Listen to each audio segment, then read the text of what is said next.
Hi, this is going to be part 2 of a video series I called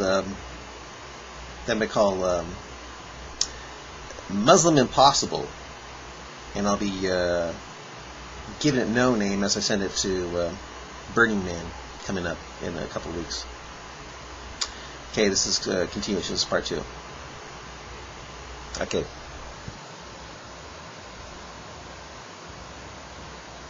What can be more glorious event than the advent of Muhammad?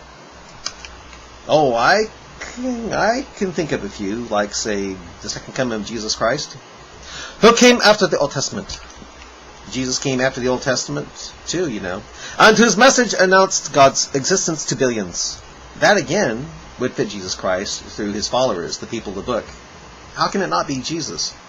Remember the word shalom, peace, in verse 9, comes from the same root as the word Islam. Actually, Islam means submission, not peace. The only peace that is attained according to Islam is the submission or death of those who don't have their patooties up in the air 5 times a day every day for the rest of their life on prayer rugs to keep from paying the jizya tax while thinking they are facing the big black Cuban Mecca. My sister, I guess you mixed everything. But it's okay, you don't believe me. But I want to make something clear before I keep moving. Allah means the God. Actually, Allah means Allah. In Arabic, Ilah means God. If Allah meant God in Arabic, it would be, there is no Allah but Allah. Instead, it's, there is no God but Allah. Yahweh or Jehovah, it doesn't mean God, but Allah means God. And even the Arabic Jews and Christians calling God Allah too. Again, in Hebrew, Allah means curse.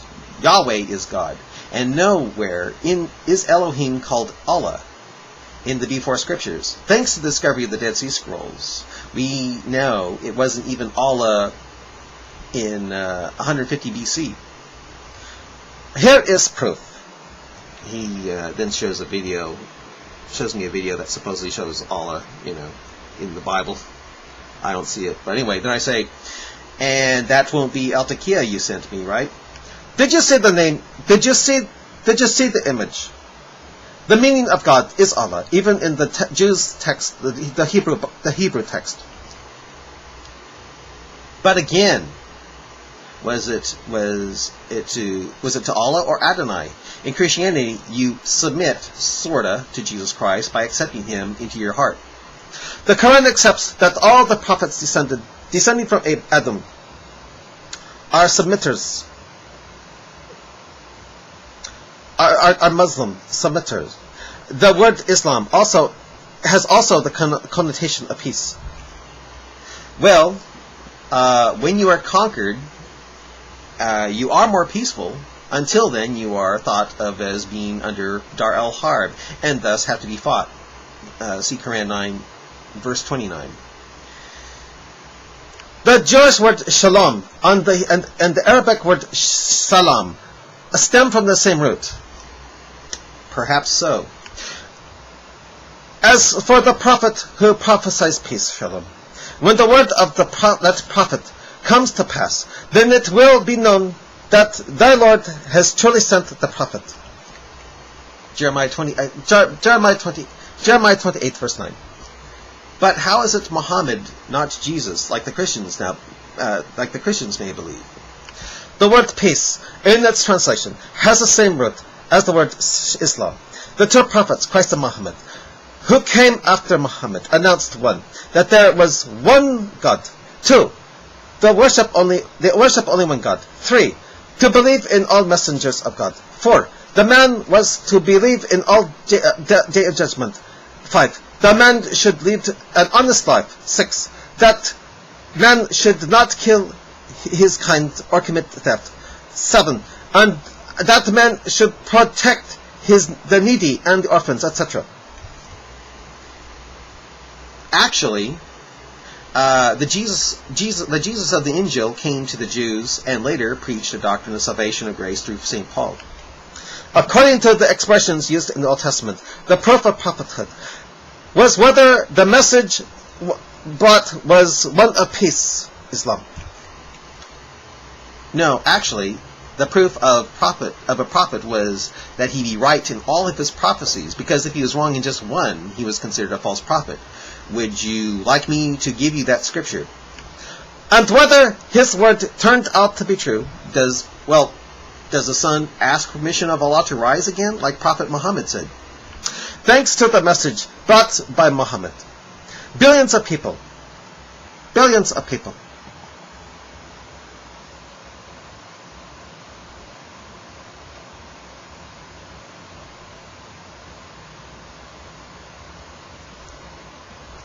billions of people believed in what he said, and have loved God, and believed in the omniscience, and omnipotence of God, and that the truth of the revelations in the book transmitted by him came to be demonstrated by the ensuing historical events and developments in science. Science? You mean the sun and moon do travel in vessels similar to their offspring Noah, like Al-Tabari says, and Quran 36:43 infers? Are you sure about that? Nowhere in Old Testament can we come across a statement the effect that Moses is the last prophet. Of course not. One can infer that Jesus, that Jesus did signs and wonders, not Muhammad, because the Quran says Muhammad didn't do miracles. You're right. If I didn't believe in the Torah and the Gospel, then I am not a Muslim. I'm not right. You are just agreeing with the Torah. You're just agreeing with the Quran that says you are a Muslim for believing in the Bible, that's all. So I should believe in the Torah and Gospel and the Quran, but the original Torah that was with Moses and the original Gospel that was with Jesus was. But you do have the true scriptures? If I don't, well, what happened to all his words that the Quran says can't be changed or altered? There's, quote, there's no change in the words of Allah. That is a supreme triumph. That's Surah 10:64. Check this. In the name of Allah. Allah, there is no God but He, the living, the self-sustaining, eternal. It is He who sent down to thee, step by step, in truth, the book, confirming what went before it. Right, in the Bible, is before the Quran. How can you judge between right and wrong if Bible has been corrupted? But Allah told us about those people who changed His books before the Quran. Oh, excuse me. It says this. And He sent down the law of Moses and the gospel of Jesus before this as a guide to mankind. And He sent down the criterion of judgment between right and wrong. How can you judge between right and wrong if the Bible has been corrupted? But Allah told us about those people who changed His books before the Quran. Changed? What happened to the supreme triumph of Quran 10 verse 64? Yeah, if it's changed. What's that mean about... Well, what is the supreme triumph stuff then? Quote, this is 2 verse 75 of Quran. Can ye, O men of faith? Can ye, O men of faith, entertain the hope that they will believe in you, seeing that a party of them heard the word of Allah and perverted it knowingly after they understood it? But they couldn't have perverted all Bibles, could they? Or what would that mean when the Quran says all His words can't be changed? If the Bible book, which makes people the book, well, if it's been changed or altered, doesn't that mean those Quranic scriptures about all His words not being able to be changed or defiled or be changed or altered? Well, does that mean it's a lie? Does it mean that the Quran is lying? And in the same chapter, 2 verse 79, it says, then woe to those who write the book with their own hands and then say, this is from Allah, to traffic with it a miserable price. Woe to them for what their hands do write, and for the gain they make thereby. But how does that mean the Bible is corrupted?